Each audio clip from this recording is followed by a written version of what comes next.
guys! This is Reinna. So, sad to say, hindi pala nag-record yung pinagsasabi ko kanina. But, ayun na nga,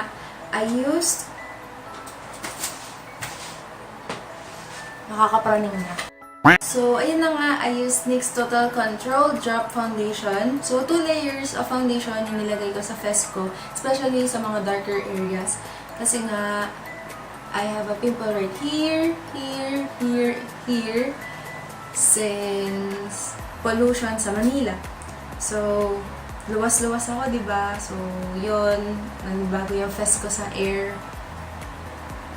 Tinagyamat ako. And I also use Maybelline's liquid lipstick.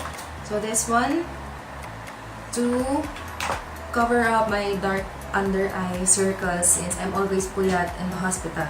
I'm so konyak. Nakapaglagay na rin ako ng concealer using Maybelline's Fit Me Concealer. And yung kaninang chinichika ko rin is about my gym life. Ang tanong, bakit ako nag-gym? It's because I wanted to be healthier this year. I wanted to get more fit. I tried to eat cleaner now. Yeah, nagugulay-gulay na din ako ngayon. Although dati, I don't eat vegetables. Mas lalo ako na-motivate nung ako'y in-advisean na umabay sa kasal on December 11. I tried boxing, which I've been dying to try way back when I was in college, I think. So, yeah. So, tapos na tayo sa concealer. Now, we're going to do our eyebrow. So, BYS. So, ewan ko din nga sa sarili ko, lahat naman ng bagay na lalaglag ko. No double meanings. I will be traveling to Batangas tomorrow, December 9, kasi I'm one of the bridesmaids. So, yun yung position ko para sa kasal. And I'm going to do my own makeup. So, I haven't planned anything. So, this is the first time na magta-try ako ng makeup look for the wedding. So, naghanap naman din ako ng inspirations, but I don't think that is appropriate for a wedding. I don't know. Tsaka parang more on the western side din kasi yung looks na nakita ko. Although I like that. But baka mawindang sila sa akin. Nabubulag na naman yung ate nyo. That's why I need to have a closer mirror.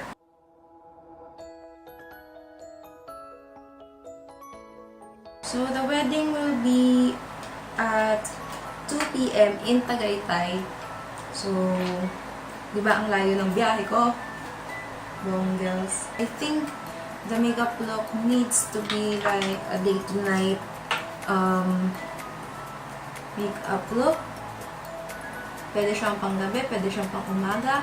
So, I think it's much better if you're going to balance the eyeshadows with both light and dark colors. And also, the motif of the event is maroon and gold. So, you could see lahat na lang ng bagay na lalaglag ko. We're done with the brows. And I just need to clean that up with a concealer. Using my concealer brush para pack yung kilay. Kilay on fleek tayo sa kasal. So, tingin ko din, kapag ginawa ko yung makeup ko doon, I think I need 2 to 3 hours since I'll be doing my own hair as well.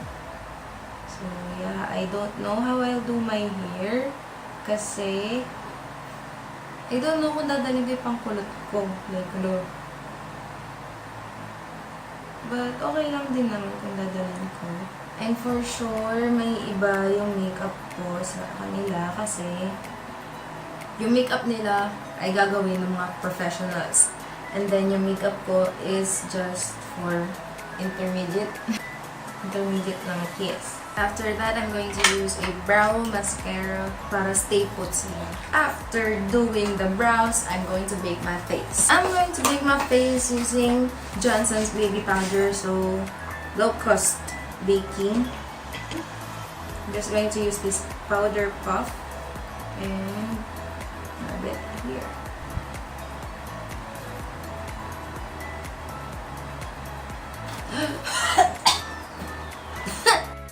So, habang inantay natin ito mag-bake, what we're going to do next is contour our face na.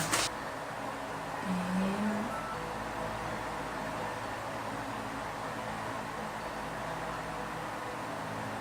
So, para wala tayong double chin, contour din natin to.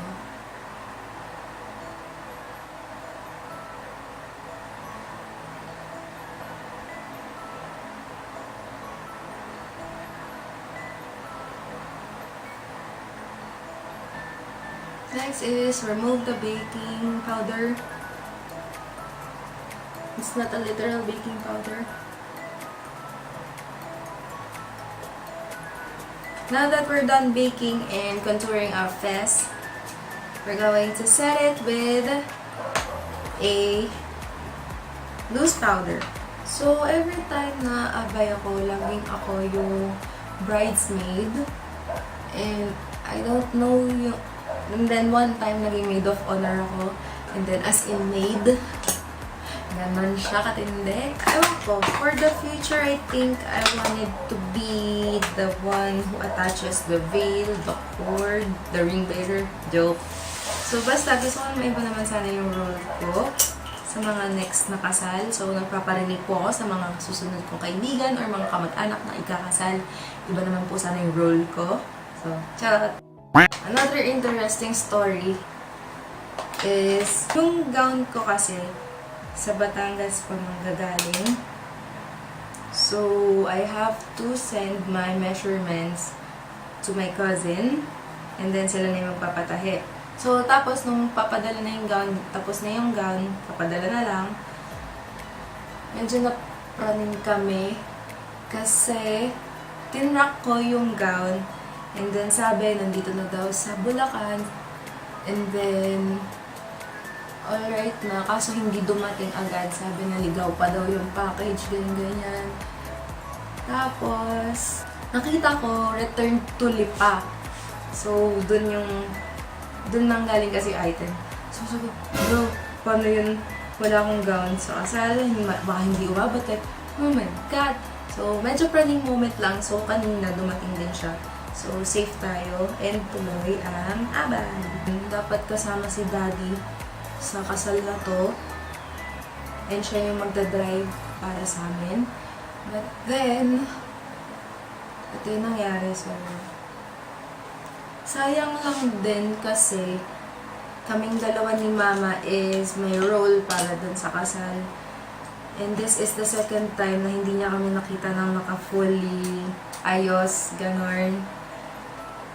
Gusto ko lang din ma-experience syempre na yung kasama ko yung family ko sa mga ganong events na lahat kami nakaayos and everything. Especially pag sa mga kasal-kasal. So, na-miss out na naman. But I do hope sa mga next na kasal with, na sa mga pinsan ko, ganyan, kasama ko na siya. Diba, mai-imagine mo din yung sarili mo din. What if it's your wedding? Ano, like, forgetting camera root here. So, yeah. Nandun na nga lang kayo ng paano mag-makeup. Parang matong kwento ng kwento. So, now that we're done with contouring, hindi ko muna gagawin yung blush.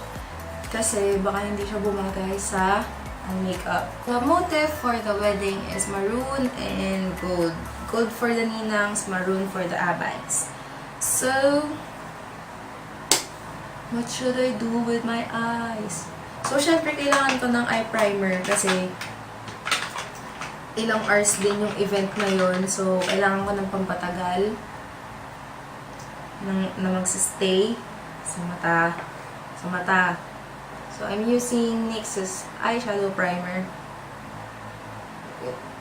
And it's called Waterproof It. For this wedding, ang goal ko din is to just bring one makeup palette or eyeshadow palette.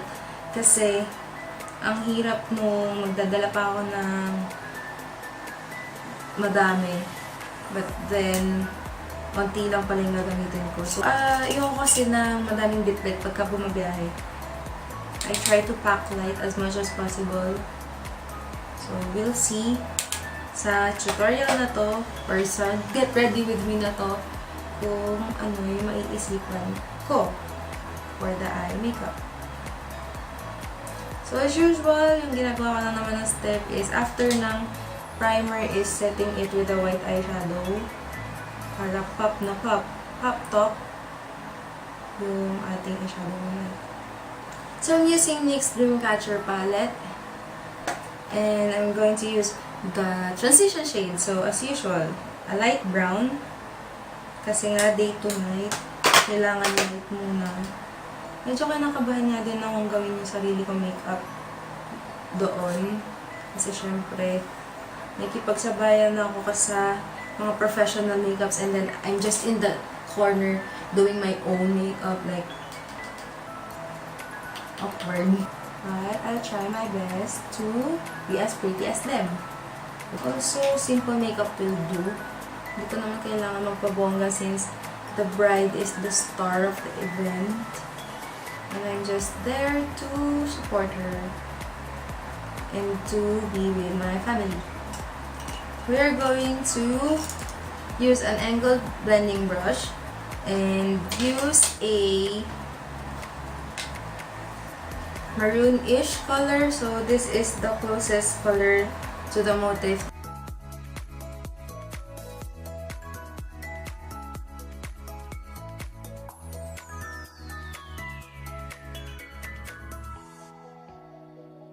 So, switch tayo sa small blending brush kasi masyado malaki yung angled brush para sa inner corners. So, I also tried putting on the eyeshadow on my inner corners and then the outer corners for V shape. And then sa inner corners, yun siya, sa gilid. So, I don't know if this eyeshadow is called a halo eyeshadow. I don't know. I'm just trying to do this style, and if it is bagay, then I'll do this. But if it's not, I'll erase it. After that is we're going to pack some pinkish eyeshadow in the middle part and then mix it with a orangey one. Since ang goal ko nga is one palette lang, so I'll have to work with this palette alone.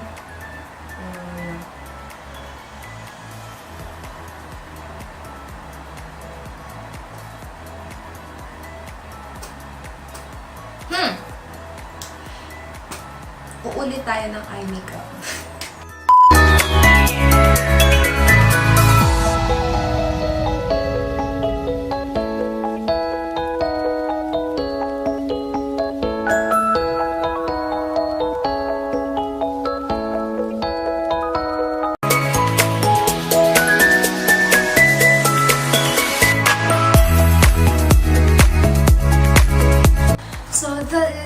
This video, guys. I do hope you like it watching this video. Follow me on my social media account, which is here down below,